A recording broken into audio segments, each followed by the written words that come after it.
like, bro, yeah, she got a kid. Look at his back. Oh my god.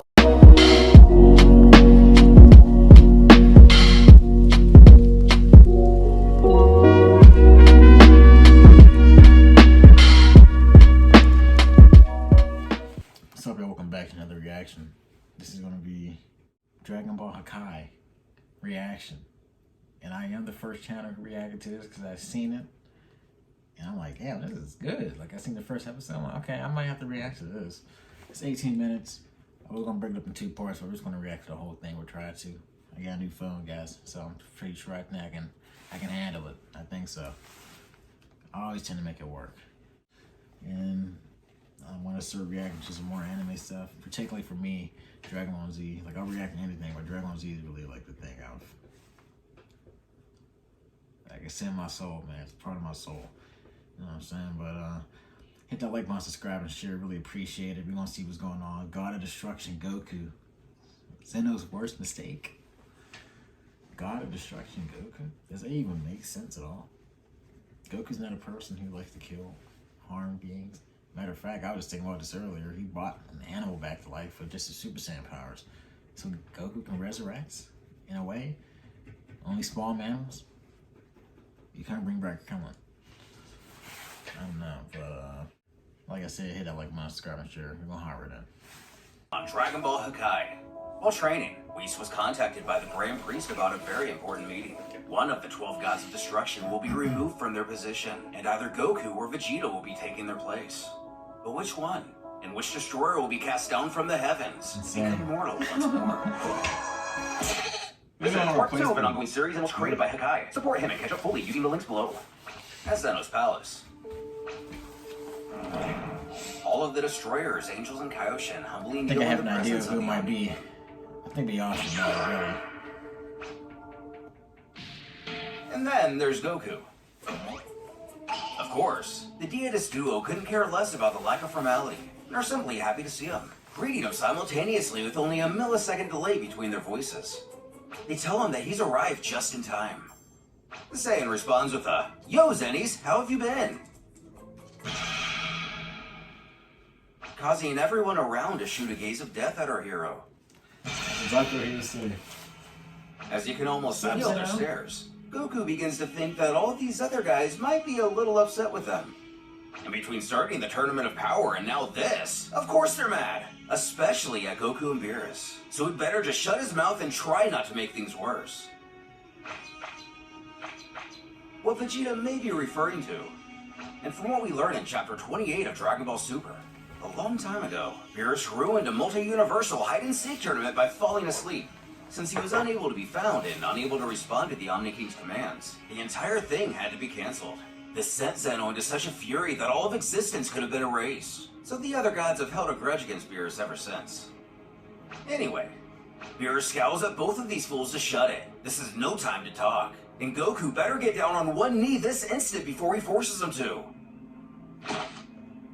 The Nakaishin calls for the conference to begin, requesting only the candidates and their mentors to remain center stage.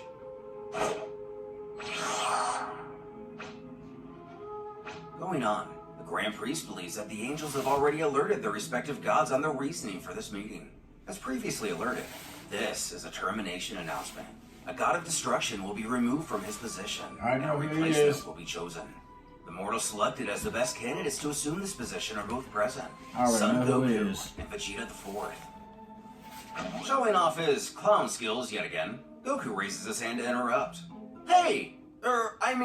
You're graceful, sir! Why were he and Vegeta the only ones chosen? Surely there are others way more capable. Maybe from other universes like Topper Jiren. The Grand Priest simply rolls with the waves and is happy to answer this question. It just so happens to be. They are the only 2 mortals who are currently undergoing training from an angel. That's a very important prereq to become a god of destruction. As powerful as Mr. Jiren is, he has been trained by neither a god or angel. On the other hand, Top is already being prepared to replace the destroyer of his universe, Lord Belmont. While Goku rubs his head at his perceived complication, Vegeta finally speaks up. He has to admit that he has no desire in becoming a god of destruction, but he will comply without resistance if it's the only way to continue his training with Whis. It seems the proud warrior has happily transitioned from prince to patriarch. A much younger Vegeta would have likely accepted such a role with great impunity. The Father of Angels is pleased to hear of his compliance, even if reluctant. Before telling Whis to inform Grand Zeno, along with the gods and angels present here, of his disciples' qualification to hold this position. Speaking first of Goku, in addition to being a very powerful warrior, he's been able to reach heights of Ultra Instinct that even destroyers of this generation cannot pass. Unfortunately, this is where the benefits of selecting him cease. He's also quite carefree and disconnected from the present. While he is kind, his generosity often borders the line of stupidity. Fresh out of the oven, Goku takes exception to that last part. He doesn't have to be so harsh about it. Which continues on with his assessment. While Vegeta doesn't have the ability to tap into Ultra Instinct, recently he's been training to master the Hakai. His progress seems very promising. He too is a very powerful warrior, but unlike Goku, he acts with seriousness. He possesses the ferocity and ruthlessness necessary to carry out the work of a destroyer, causing the prince to smirk at his rival's wit. Hear that, Kakarot? I'm better than you. The Grand Priest announces that based on the information given by Whis, who is the master of candidates, all of the gods of destruction and angels will cast their vote. After that, Zeno will make the final decision on who will become the newest god of destruction. The angels and destroyers held a secret vote on who would be chosen to become the newest god. After some time, the Nakaishin became aware of the outcome. As all 12 gods and 12 angels have made their decision, with a unanimous result of 24 votes to 0 votes, Mr. Vegeta is to become the newest destroyer. Though not ultimately desired, he can't help but take pride in beating Goku in anything, who feels twice baked after getting completely shut out. It's not like he actually wanted to be the next god of destruction, but he also didn't want to lose like this. The Grand Priest tells Zeno, as recommended by all the destroyers and angels, including Whis himself, the master of both candidates, that the best choice to assume the position of god of destruction is Mr. Vegeta, but the final say is up to him. Both of which utter, No, screw the vote. We want our friend Goku.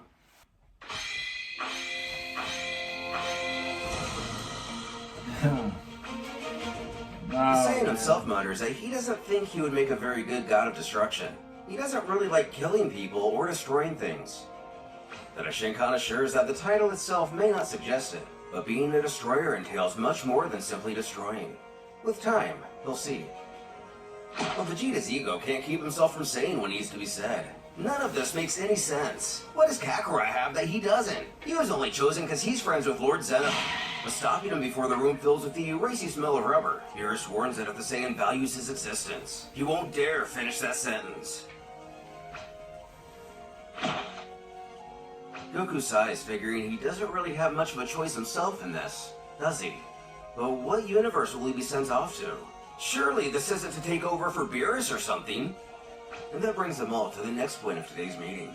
Of the 12 destroyers, only 4 of them have done a satisfactory job. This includes Jin of the 12th universe, Liquor of the 8th universe, Arak of the 5th universe, and Yuan of the 1st universe. All other gods, suffice to say, have been very negligent in their duties. As a result of their incompetence, 8 universes have undergone a great deal of decay. Some even disobeyed divine law and acted on their own without permission.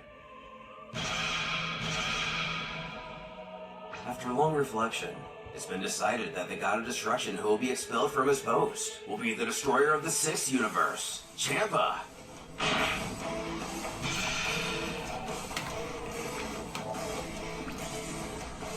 The Grand Priest asks Champa to please make his way to the center of this room, and for the Universe 6 Supreme Kai, Fua, to join him. In addition to their universe presenting a very low mortal level and demonstrating clear disregard for the functions which surround the title, the Lord in question left his territory and crossed over into the 7th universe without permission, merely for a selfish attempt to gather the Super Dragon Balls. Among others, it's because wrongdoings like this they've decided Champa is no longer fit to hold his position. Which is an interesting choice. That Shinkan's wording makes it out to be that it was he and a group of others that came to this conclusion, which would logically be Jin, Liquor, Arak, and Iwan, since they were the only ones off limits from the start of this meeting. Ro just better be happy this did no regard specifically the Supreme Kais. Champa relents that he should have expected this. What happens next? What will become of him now?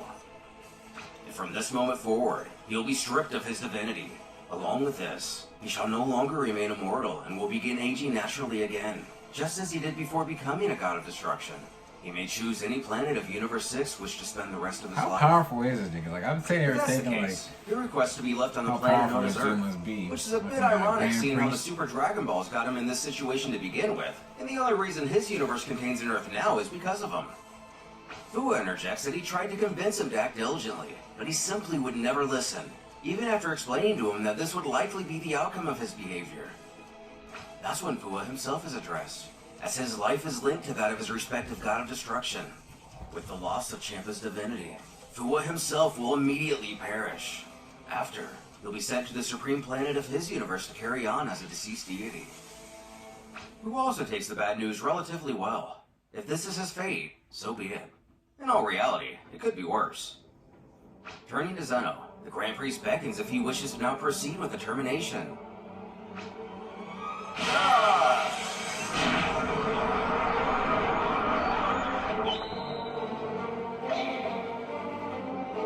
As the meeting concludes as quickly as it began, it's then requested of Vados to escort Champa back to Universe 6 as a final courtesy.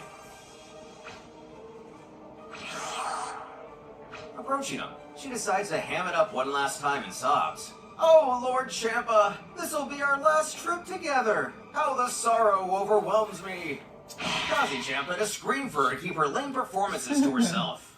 She don't care.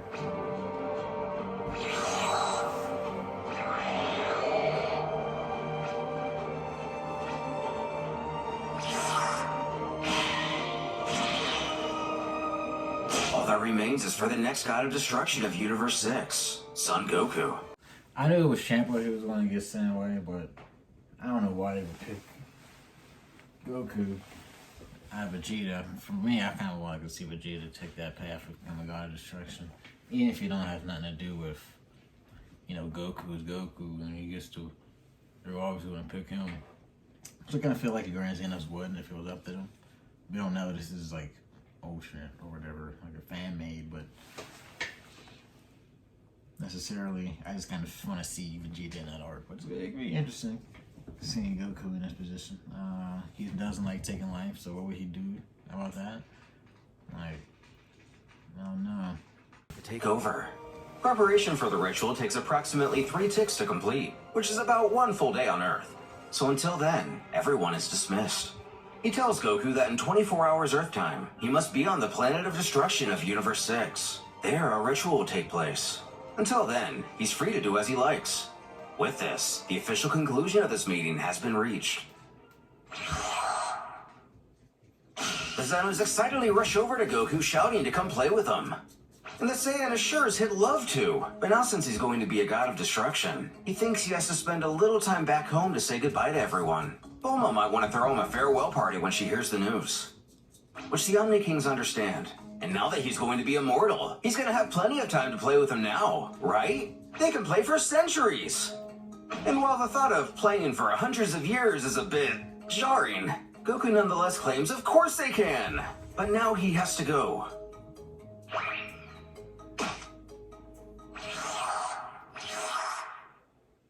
At Capsule Corp.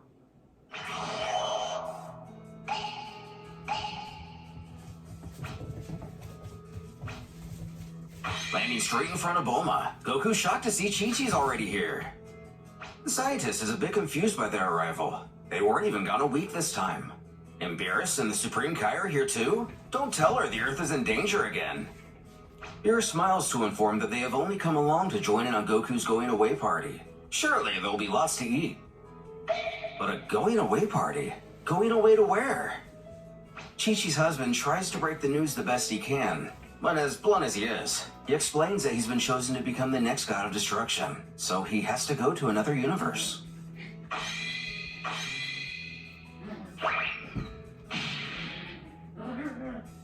After receiving the news that Goku would become a god of destruction, Bulma called an emergency party at Capsule Corp. All of Goku's friends gather to better understand what's happening and to bid farewell.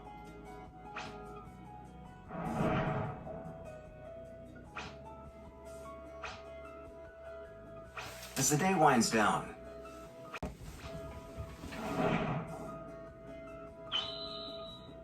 Goku still tries to explain his side of things to a dejected Chi-Chi. He didn't even want to be a god. He thought they were going to choose Vegeta. But Zeno intervened and they picked him instead. And he didn't just say no? Has he lost his mind? Bulma inquires. Though we all know it doesn't work like that. If he refused, who knows what would have happened? He might have erased the entire universe. Chi-Chi finds solace in the reality that at least Goku will now be able to finally work a job that suits him. She thinks he'll like it a lot better than being a radish farmer. While he's happy his mother is taking all of this well, Gohan isn't sure he agrees. The work of a destroyer is pretty intense and he's not sure his dad can do such cruel things. Beerus agrees, stating Goku is too stupid for the job. It would have been much better to have chosen Vegeta, nice for the but there's job. no way to argue with Lord Zeno. Goku's way too nice. Cueing Trunks to drop the mallet on the Goku button, asking if this means his dad lost to Goku again. But he didn't lose to anybody. Does Trunks want to be grounded? On a serious note, Bulma has to ask Goku if he really thinks he's going to be able to destroy entire planets, kill so many people. He spared even Frieza like 6 times.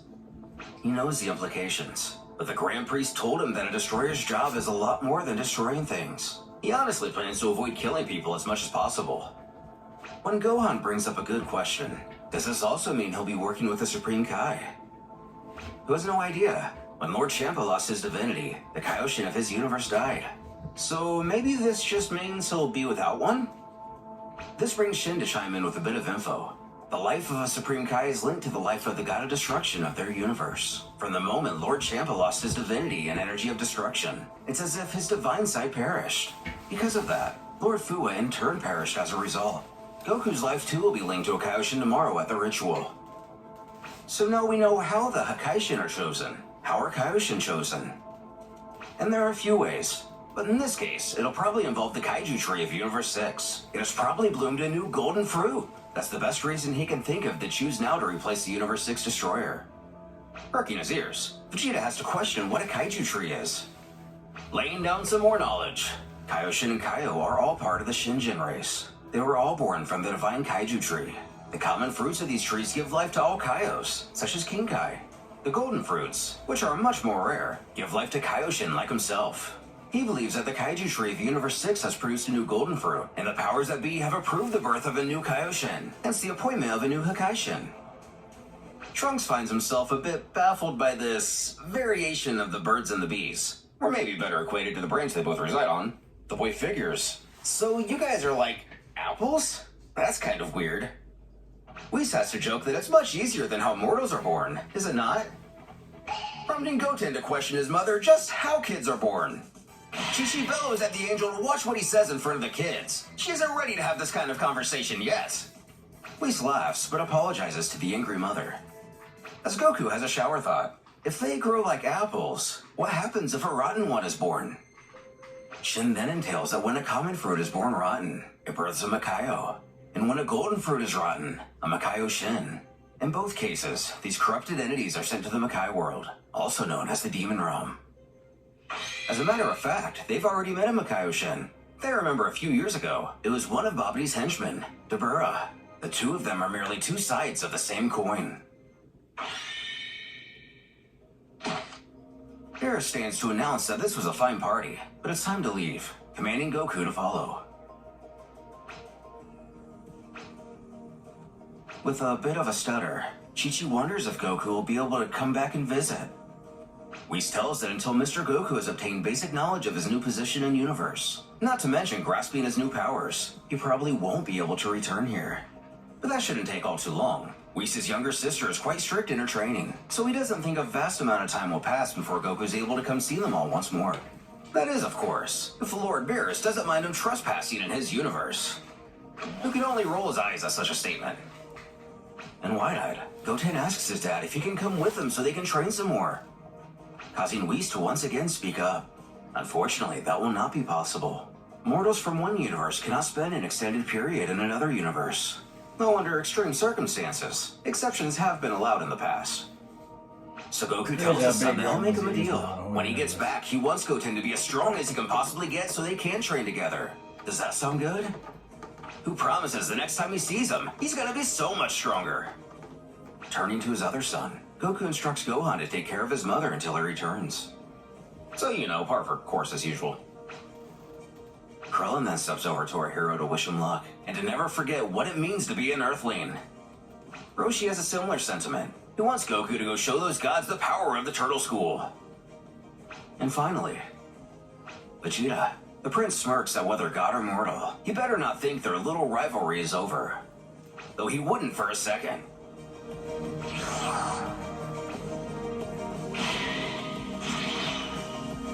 As Goku blasts off to his newest adventure, Bulma too wishes him luck. They'll be waiting for the day he returns. That's wild, man. I don't know. She shows in Goku?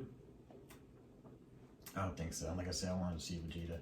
But I was sitting there thinking about how, like, this whole universe is huge, man.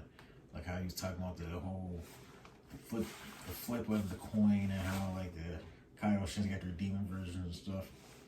Then you get to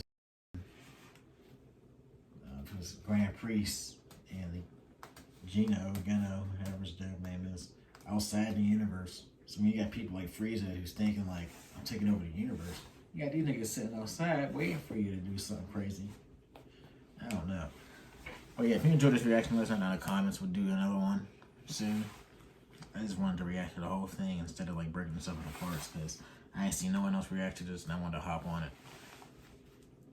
So when y'all see this, y'all watching this, hit that like button, subscribe, and share. I really appreciate it. See you next time on OV. Peace. I don't know.